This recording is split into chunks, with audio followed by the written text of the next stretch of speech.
நம்பிக்கையோட இருக்கேன். வெற்றி நமதே அப்படின்றதுதான் அவருடைய ஒரு தாரக மந்திரமா இருந்துச்சு.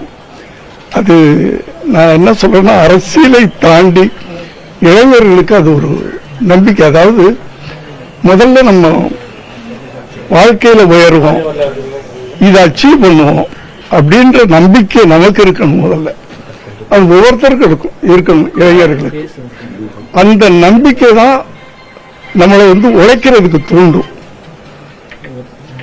அதனால ஏன்னா இப்போ அவர் செய்து காட்டியிருக்கார். நான் தான் சிஎம்ஆ வருவேன் அப்படின்னு 2 வருஷத்துக்கு முன்னாடி அவர் இந்த பயணத்தை ஆரம்பிச்சார். சும்மா அவரு சொல்லிட்டு சும்மா வீட்டில் உட்கார்ல, அதுக்காக இறங்கி அவ்வளவு கஷ்டப்பட்டு இருக்காரு. எவ்வளவோ எதிர்ப்புகள், எவ்வளவோ சோதனைகள், என்னென்னமோ அத்தனையும் அவர் தாண்டி இன்னைக்கு ஒரு நம்பிக்கையை ஏற்படுத்தியிருக்காரு. அந்த நம்பிக்கைக்கு தமிழ்நாட்டு மக்கள் உயிர் கொடுத்திருக்கிறாங்க.